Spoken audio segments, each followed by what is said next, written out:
In 1943, 4 young boys out poaching in Hagley Wood came across a large wych elm, a broad spider-like tree. One of the boys began climbing the tree to look for bird eggs, and upon reaching the topmost branches, looked down to find the tree was curiously hollow. Inside the inky blackness of the broad trunk there was no trace of any bird's nests. Instead, he saw a human skull staring blankly back at him. This is Dark Histories, where the facts are worse than fiction.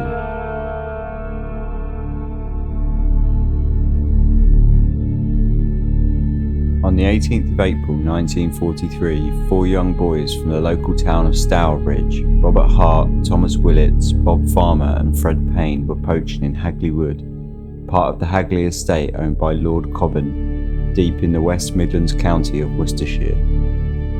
It was wartime Britain, and as such, food was heavily rationed. It was not uncommon for people to stretch the boundaries of the law for a good meal. They approached a large wych elm, and thinking it a good place to find birds' nests for eggs, Bob Farmer scaled the branches and peered down inside the hollow trunk of the tree. Spotting bleached white bone and thinking it to be the skull of an animal, he reached in and pulled it out. Devoid of any flesh, aside from one small patch above the left temple, which also left a matted patch of hair draped across the skull, Farmer was horrified as it became apparent that the skull was that of a human. He took a piece of material that was in the tree's branches, wrapped it on a branch, wedged it into the skull's mouth and pushed the skull back down into the hollow. The 4 boys were now in a difficult position. They had discovered the remains of a human, a disturbing discovery that should be reported to the authorities. However, they were poaching and illegally trespassing on the land. In fear of reprisals, the boys decided to keep quiet about the skull and keep it amongst themselves. It was a plan that was doomed to fail, and the thought of the remains quickly became too much for the youngest of the group, Thomas Willits, to keep to himself. He told his father of their grim secret shortly after returning home.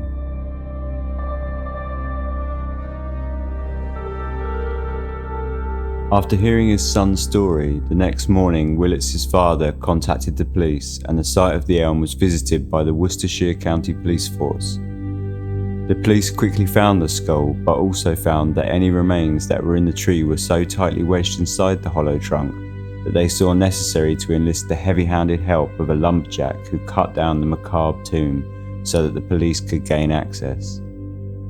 Once the job was done, they found they had unearthed not only the skull but an almost complete skeleton. They found some small scraps of rotten clothing in the nearby surrounding area and a single shoe along with the bones of a severed hand, which was curiously missing from the rest of the remains inside the tree.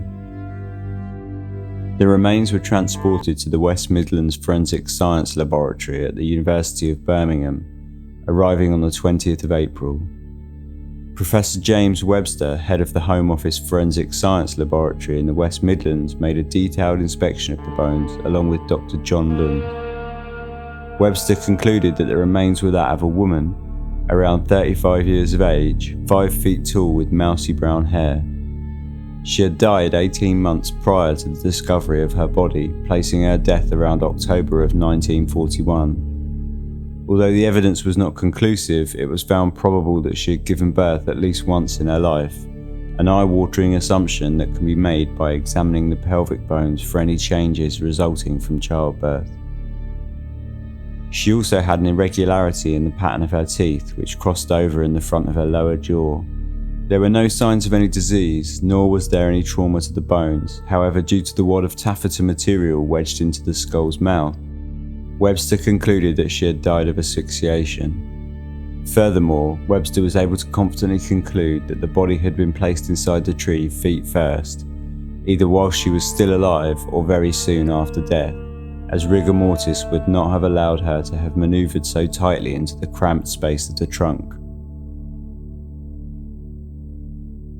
Once Dr. Lund was supplied with the taffeta cloth from the skull's mouth, he was able to ascertain a complete image of her dress, the clothing being of poor quality and consisted of a brown skirt, peach petticoat, brown knitted cardigan and cheap wedding ring. Her hair had not been artificially coloured or permed at all.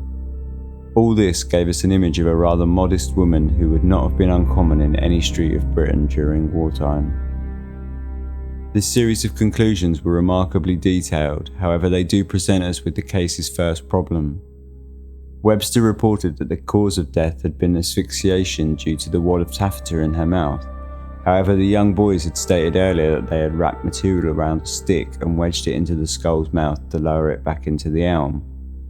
If this is indeed the case and the cloth is assumed to be that which was used by the boys, how exactly did the woman die, if in fact she was even dead at the time she was placed inside the wych elm at all?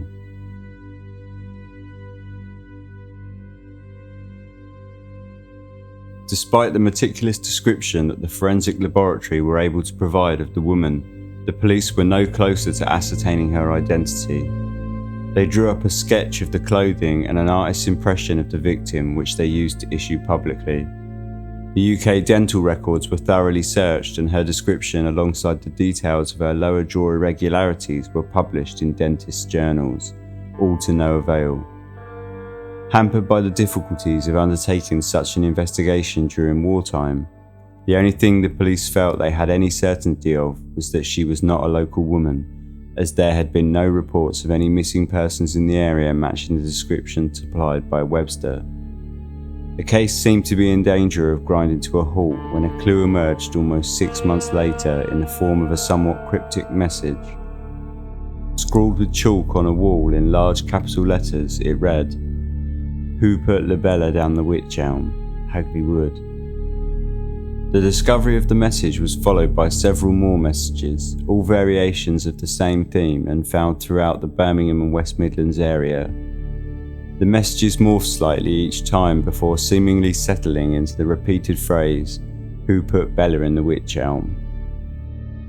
While some presumed it was the work of a hoaxer or someone with a twisted sense of humour, the woman's remains finally had a name, and both the press and the police, starved of information, adopted it immediately.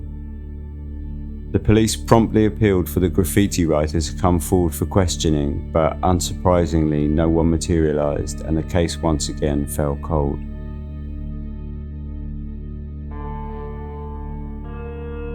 At the time, there were many theories about Bella's identity. Some were rather more typical in wartime Britain.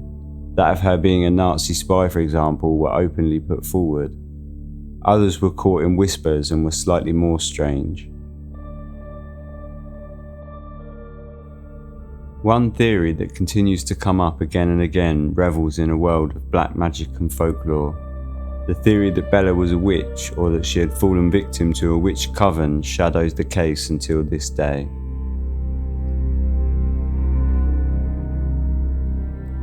As controversial now as it ever was, the theory of black magic being involved in Bella's death was nevertheless a popular story back in 1942.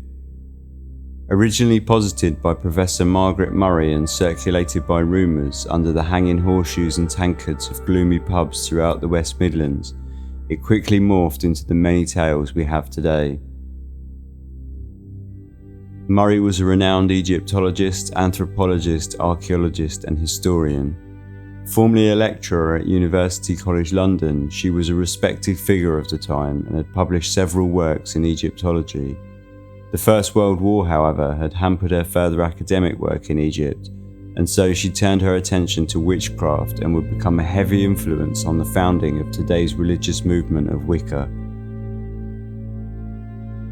Murray was interested in one particular aspect of the case, that of the amputated hand.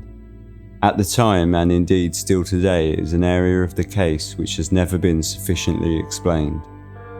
She theorised that the hand was a sign of occult murder and linked it with an artefact called the Hand of Glory. Creation of the Hand of Glory was a practice carried out by an occultist, whereby the hand of a malefactor hanged for their crimes is severed from the body and the fat used to produce a candle. The candle would then be placed in the hand and would burn for the maker forever, though for no one else. It would also open locks and render people motionless or put them to sleep. The process of making the Hand of Glory is written in a publication from 1722 named Petit Albert, and it reads as such. Take the right or left hand of a felon who is hanging from a gibbet beside a highway. Wrap it in part of a funeral pall, and so wrapped squeeze it well. Then put it into an earthenware vessel with zimat, nitra, salt and long peppers, the whole well powdered. Leave it in this vessel for a fortnight, then take it out and expose it to full sunlight during the dog days until it becomes quite dry.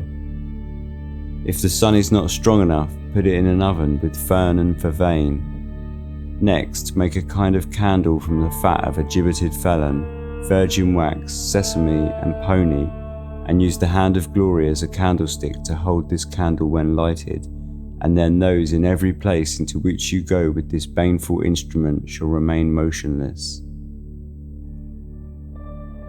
Outside of magical candles, Murray also cited her research into witchcraft and covens. One legend told that the spirit of a dead witch could be prevented from causing harm in the afterlife by having their body imprisoned inside a hollow tree. These theories brought the police no closer to finding the identity of Bella, and whilst popular at the time, Murray's work in witchcraft has been academically discredited since her death. There was no evidence of the occult operating in the area, nor that the woman in the tree was any malefactor or witch. There is also no patterns, symbols or other iconography usually associated with ritual anywhere at the scene. Furthermore, the hand being left behind rather reduces the strength of any hand of glory theories, since it would have been needed if it were to be used in any such manner. The question remains, however, of why the hand was removed. Some have suggested that an animal could have scavenged it away from the other remains, dragging it into the undergrowth. This sounds plausible until it's considered that any animal doing so would have had to not only scale the tree, ignore several other bones and then remove just the hand from a space that was so tight that it needed the tree to be chopped down to remove the remains entirely. This would have been a very particular scavenger, and one would assume not the standard behaviour of such a creature that would normally take whichever it can get. Further stories of occult worship and witch covens during World War II have sprung up throughout the years with varying degrees of evidence, and it's on the back of this that the theory has remained, casting its dark shadow over the Hagley Woods mystery.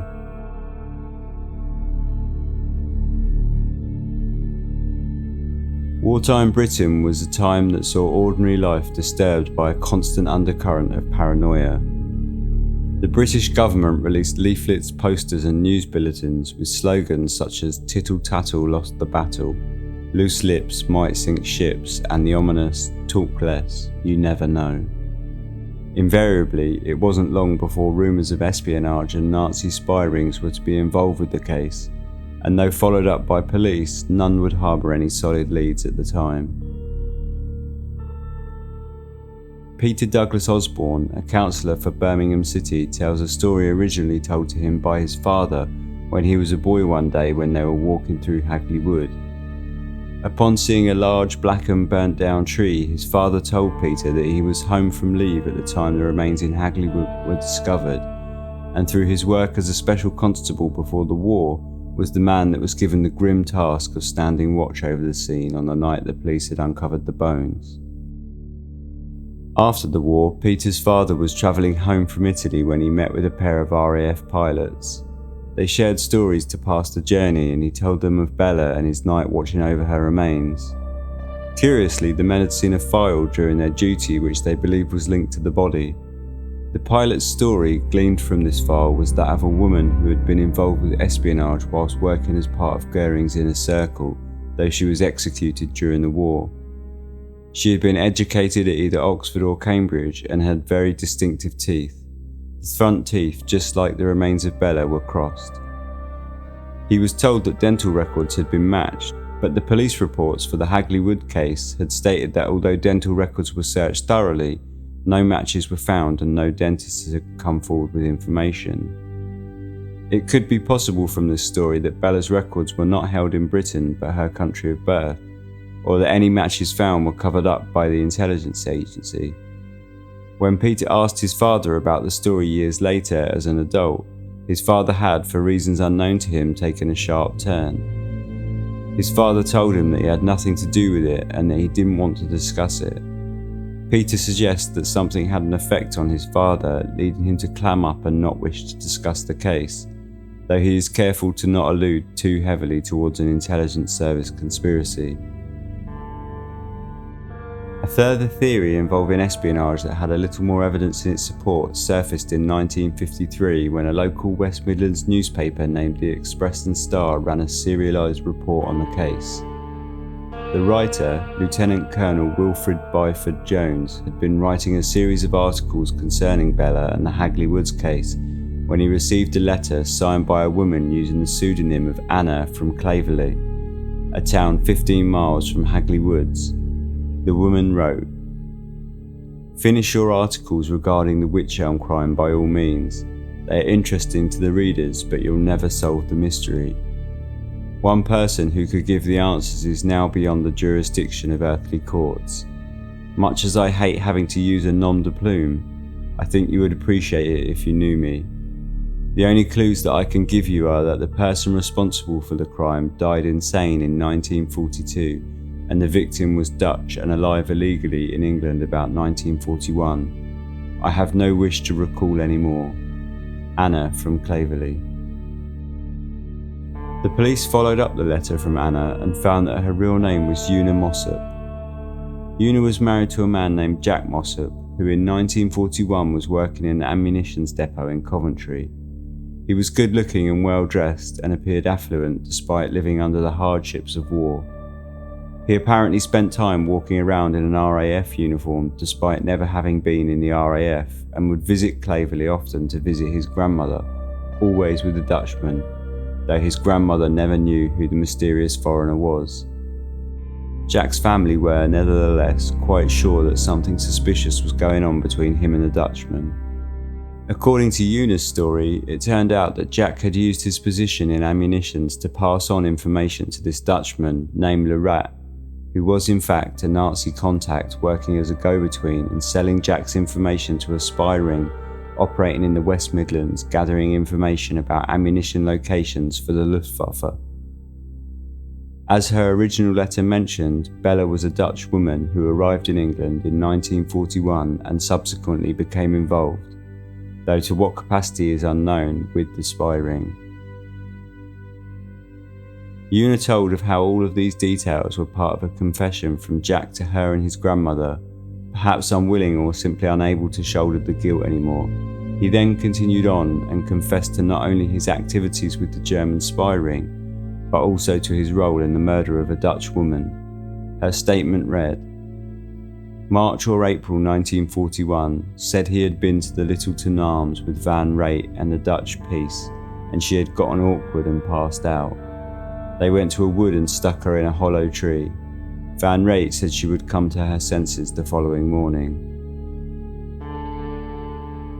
According to Jack's story, the woman was still alive when he left her. He told Una that he had recurring nightmares where he saw the woman in the tree leering up at him. Less than a year later, he died, aged 29, in a mental hospital in Stafford. The police and MI5 both followed up and verified several of the details from Una's account, but none of the men involved were found. During research for his 1969 book, Murder by Witchcraft, Donald McCormick purportedly contacted an ex-Nazi called Herr Franz Rathgeb, who had spent time in the English Midlands during the war. Rathgeb knew a German agent named Lehrer who had a girlfriend who also worked as a German spy.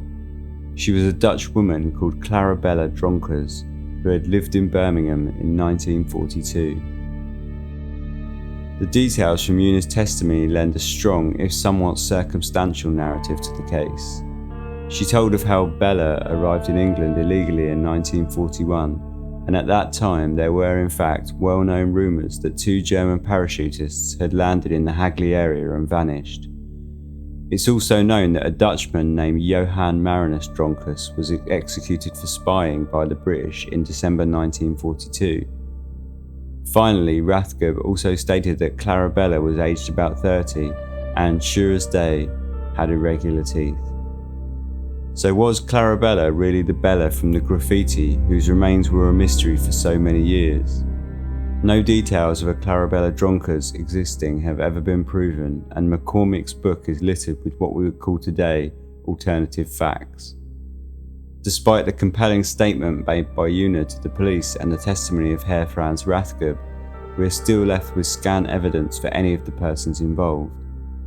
After the police had taken Una's statement, and despite their follow-up and confirmation of many aspects of it, the case fell cold again and eventually closed, finally marked as officially unsolved.